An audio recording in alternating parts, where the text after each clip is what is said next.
Hello my dear student, आज हम लोग देखेंगे भारत से हमने क्या सीखा। इससे पिछले वाले वीडियो में हम लोगों ने देखा था श्रम विभाजन एवं जाति प्रथा, जिसके लेखक थे डॉक्टर भीमराव अंबेडकर। उसके बाद हम लोग देखे थे विष के दांत, जिसके लेखक थे नलिनी विलोचन शर्मा। अब हम लोग देखेंगे भारत से हमने क्या सीखा। इसके लेखक है मैक्स मुलर। जिनका वास्तविक नाम रहता है फ्रेडरिक मैक्स मुलर। इनका नाम क्या रहता है, इस लेखक का नाम क्या है मैक्स मुलर, और वास्तविक इनका नाम क्या होता है फ्रेडरिक मैक्स मुलर। भारत से हमने क्या सीखा, यह एक क्या है भाषण है। जबकि श्रम विभाजन एवं जाति प्रथा क्या थी, एक निबंध थी, ठीक है। विष के दांत क्या थी, एक कहानी थी। और जबकि भारत से हमने क्या सीखा, क्या है यह भाषण है। इसके लेखक कौन है मैक्स मुलर। इनका वास्तविक नाम फ्रेडरिक मैक्स मुलर। इनका जन्म होता है 6 दिसंबर 1823 को। मैक्स मुलर का जन्म कब होता है 6 दिसंबर 1823 को, ठीक है। भारत से हमने क्या सीखा, इसके लेखक मैक्स मुलर। इनका वास्तविक नाम फ्रेडरिक मैक्स मुलर। इनका जन्म 6 दिसंबर 1823 को होता है, ठीक है। और मृत्यु होता है 28 अक्टूबर 1900। मृत्यु कब होता है 28 अक्टूबर 1900। इनका जो जन्म स्थान जो है जर्मनी। इनका जन्म स्थान कहाँ है जर्मनी। जर्मनी जो है ये कौन से कॉन्टिनेंट में आते हैं, यानी कौन से महाद्वीप में आते हैं, ये आपको यूरोप महाद्वीप में आते हैं। किस में आते हैं यूरोप में। यानी इनका जो जन्म होता है जर्मनी के एक डेसाउ नामक शहर है, वहीं पे क्या होता है इनका जन्म होता है। इनके पिता का नाम रहता है विल्हेल्म मुलर। इनके पिता का नाम क्या रहता है विल्हेल्म मुलर। क्या रहता है इनके पिता का नाम विल्हेल्म मुलर रहता है। जब मैक्स मुलर 4 वर्ष के थे तभी इनका पिता विल्हेल्म मुलर का क्या हो जाता है देहांत हो जाता है।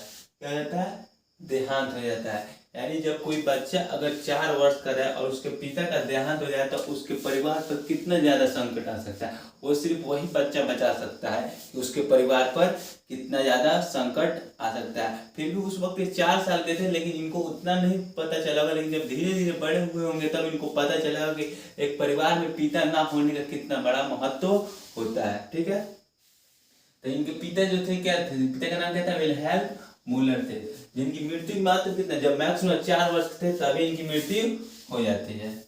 जिस स्कूल में पढ़े थे जिस कॉलेज में पढ़े हुए थे मैक्स मुलर, उस कॉलेज का नाम था लिप्जिंग विश्वविद्यालय। यानी उसका नाम क्या था लिप्जिंग विश्वविद्यालय, ठीक है। मैक्स मुलर जो थे ना वो काफी अच्छे, मतलब क्या थे, मतलब किसी भी देश की परिस्थिति को क्या करते देखते थे उनके, मतलब कोई अगर किसी देश मतलब वहाँ के परिस्थिति को समझते थे, ठीक है। और मतलब कोई भी आंदोलन में क्या करते ये ज्यादा भाग लेते, जिससे प्रभावित होकर विक्टोरिया ने इनको किस चीज की उपाधि थी, नाइट की उपाधि दी थी। किसकी उपाधि दी थी, नाइट की। तो क्वेश्चन आएगा कि मैक्स मुलर को नाइट की उपाधि किसने दी थी, तो विक्टोरिया ने। या फिर विक्टोरिया ने किसको नाइट की उपाधि दी थी, तो मैक्स मुलर को दी थी, ठीक है। अगला है इसमें मैक्स मुलर को वेदांतों का वेदांत कहा।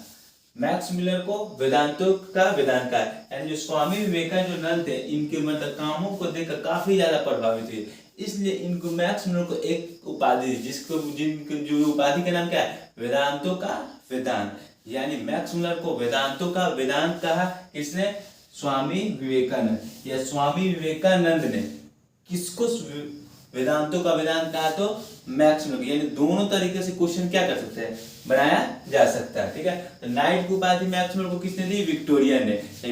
मैक्स मुलर को नाइट की उपाधि किसने दी, विक्टोरिया ने। या विक्टोरिया ने किसको नाइट की उपाधि दी, तो मैक्स मुलर को। वेदांतों का वेदांत किसने कहा मैक्स मुलर को, तो स्वामी विवेकानंद ने। स्वामी विवेकानंद ने किसको वेदांतों का वेदांत कहा, तो मैक्स मुलर को कहा, ठीक है।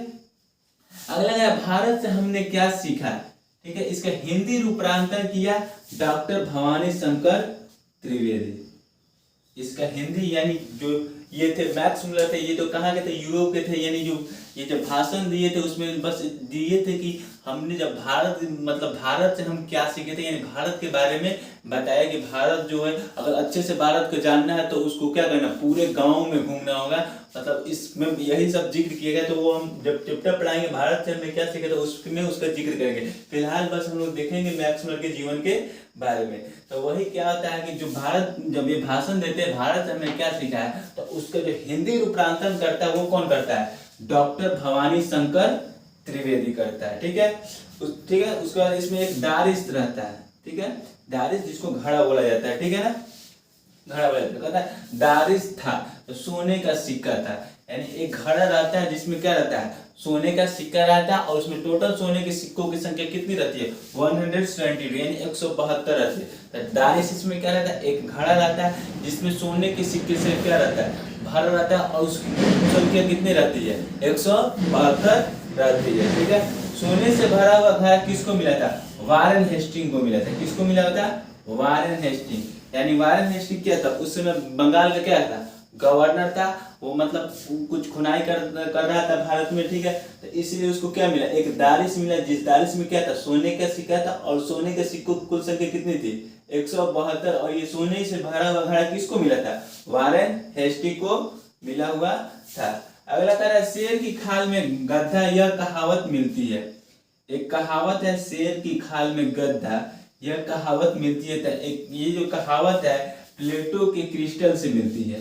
किससे मिलती है कहानी, प्लेटो के क्रिस्टल से मिलते हैं। यानी ये जो शेर की खाल गड्ढा यह कहावत पहले कह चुके थे प्लेटो के क्रिस्टल ने। ठीक है, क्रटिलस ने कह दिया था। ठीक है, प्लेटो के क्रटिलस से। अगला कह मैक्स मुलर द्वारा कुछ रूपांतरित पुस्तकें, यानी मैक्स मुलर जो थे ना वो क्या थे, मतलब भारत के मतलब कुछ पुस्तकें थे जिनका हिंदी रूप मतलब कि वो अपने देश में ले जाकर उसको प्रकाशित किए, तो उसका रूपांतरण किए। तो वो कुछ पुस्तकें, जैसे मान के चलिए अगर कोई यूरोप का बुक लाना होगा इंडिया में, तो उसको कोई ना कोई हिंदी में रूपांतरण करेंगे, तब हम उसको भारतवासी उसको पढ़ पाएंगे अच्छे से जानने के लिए। तो उसी तरह मैक्स मुलर ने भी भारत से कई सारे पुस्तकें देखे और उसको क्या अपने देश के लोगों को उसके बारे में मतलब जानने के लिए उसको क्या किया, रूपांतरण किए। तो उन्होंने 4 पुस्तकें रूपांतरण किए, जिसमें पहला था हितोपदेश, दूसरा था कट, तीसरा केन, चौथा मेघदूत। तो इनके द्वारा रूपांतरित किए गए पुस्तक कौन कौन से थे, हितोपदेश, कंठ, केन, मेघदूत। हितोपदेश के जो लेखक थे वो कौन थे, नारायण पंडित, और जो मेघदूत के लेखक थे वो कौन थे, कालिदास। ठीक है, तब एक बार शॉर्ट रिवीजन कर लेते हैं। तो देखिए भारत से हमने क्या सीखा, यह क्या एक भाषण है, इसके लेखक कौन है, मैक्स मुलर है। ठीक है, मैक्स मुलर का वास्तविक नाम क्या रहता है, फ्रेडरिक मैक्स मुलर रहता है। इनका जन्म होता है 6 दिसंबर 1883 को, और मृत्यु हो जाता है 28 अक्टूबर 1900 को हो जाता है। इनका जो जन्म स्थान जो होता है वो जर्मनी के डेसाउ में होता है, और इनके पिताजी का नाम होता है विल्हेल्म मुलर। विल्हेल्म मुलर की मृत्यु उस वक्त हो जाती है जब मैक्स मुलर मात्र 4 वर्ष के थे। और मैक्स मुलर का पढ़ाई थोड़ा सा मतलब बचपन में थोड़ा सा क्या हो गया था, डिसपॉइंटेड हो गया था, थोड़ी सी मतलब क्या हो गया, पढ़ाई पर अच्छे से ध्यान नहीं, लेकिन फिर भी अंत तक क्या पढ़ाई पर अच्छे से ध्यान दिए। और जहाँ से ये पढ़ाई किए तो उस स्कूल का नाम क्या था, लिप्जिंग विश्वविद्यालय था। मैक्स मुलर को नाइट की उपाधि दिए थे विक्टोरिया ने। ठीक है, और उनको वेदांतों को वेदांत कहा था स्वामी विवेकानंद ने। किसने कहा था, स्वामी विवेकानंद ने। और भारत से हमने क्या सीखा था, इसका हिंदी रूपांतरण किसने किया था, डॉक्टर भवानी शंकर त्रिवेदी का। और इसमें एक दारिश था, जिसमें दारिश क्या घड़ा रहता है जिसमें सोने के सिक्कों की संख्या रहती है, सोने के सिक्कों से भरा हुआ रहता है, और उसकी कुल संख्या रहती है 172। और ये जो सोने के सिक्कों से भरा घड़ा मिलता है ये किसको मिलता है, वारेन हेस्टिंग को मिलता है। किसको मिलता है, वारेन हेस्टिंग, जो उस समय क्या रहता है, बंगाल का गवर्नर रहता है। अगला है शेर की खाल गड्ढा, यह कहावत किससे मिलती है, शेर की खाल गड्ढा, यह जो कहावत है ये किससे मिलती है, प्लेटो के क्रटिलस से मिलती है। ठीक है, और इनके द्वारा 4 रूपांतरित पुस्तकें हैं, जिसमें पहला है आपका हितोपदेश, कंठ, केन, मेघदूत। मेघदूत के लेखक कालिदास और हितोपदेश के लेखक नारायण पंडित है। ठीक है, ऐसा। और इनकी जो मृत्यु है जो कब होती है, 28 अक्टूबर 1900। ठीक है, तो बस आज का क्लास इतना ही। नेक्स्ट वीडियो में हम लोग देखेंगे अगला चैप्टर। ठीक है।